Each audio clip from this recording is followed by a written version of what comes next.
Your home of the Indians is right here. News Radio, WTAM 1100. Ken, you're on the air. Hey, Rick, how are you? Just fantabulous. That Betsy newscaster woman's married to that Paul guy that's filling in for John Anderson while he's filling in for Tim, who's off to war. You seen that yet? It makes Carol Chandler go from being the comic to being the serious one. Yes, I have seen him. I did not realize that's Betsy's husband. Yep, that's what I hear. So. Well, you know what's funny? A lot of companies, I mean, John Anderson, and doesn't his wife work there, too? Yeah, Kristen Anderson. Right. She's pretty... Okay, and so then you got Betsy Kling and her husband working there, and I mean, a lot of companies, they say, we don't want to hire husband-wife teams because they fight and argue like Doug Adair and Mona Scott. And it makes firing one of them awkward. You got to get rid of both of them or let one go, and puts a strain on the whole Gary Dee and Liz Richards. Kaboom. Yeah. Hey. But what I called about was automotive industry. Yes, sir. This country is just crippled economically. Ford, GM, all these people are not building anything. It's a mess. It's also a mess when you look at 0% financing and all that sort of thing. And I'm thinking, well, how does Chrysler Credit make any money, or how does Ford Motor Credit get any money out of that, or how does GMAC make money on that? Now I realize you got to have a credit rating of like 700 or something to qualify for 0 financing, but still. And look at all the lease cars that are coming back, and they can't get rid of them. And look at the auto auctions. I talk to people in the industry, and they say, you go there, and nobody's buying anything. And beyond that, the supplying these people has turned into an information grab. You brought up, you didn't say New World Order yet, some other name for it when you were talking. 1,000 points of light? Yeah, and all this. Let me tell you, you've heard of this ISO certification stuff? Yeah. You guys run some ad about some Delta Dental being the first ISO certified, blah, blah, blah, blah, blah.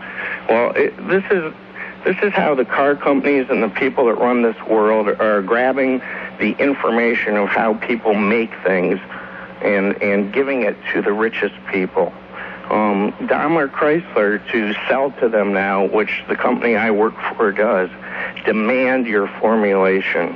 Not just, hey, what's in the stuff so our workers can be safe. How do we make this exactly? Where's free enterprise? Where's, entrepreneurship? How about this story?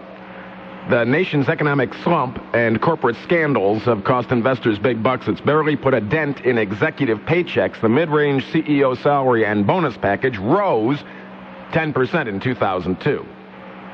That's the giant sucking sound. And that doesn't count stock options, enhanced pensions, and long-term incentive plans like Dick Cheney's got with Halliburton. Who said the pen was mightier than the sword?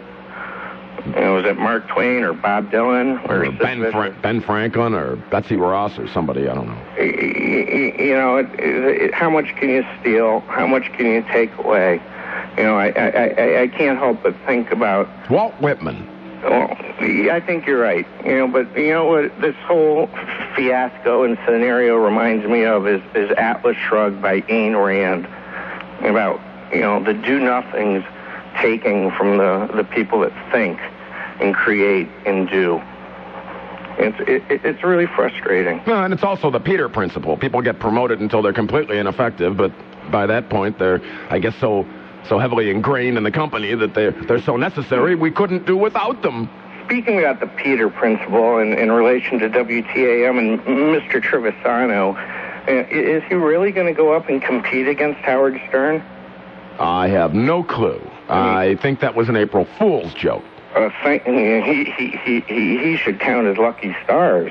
I mean, my God. Actually, it'd be good we'd get the guy off the air finally. But he would have been buried trying to go up against Howard.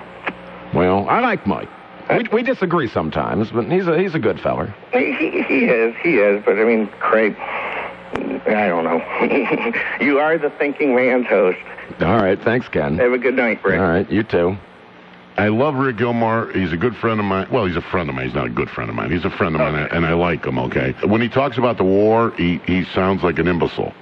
Is that so? Well, Thank you for watching Cleveland Live Music. If you like what you see, hit the subscribe button.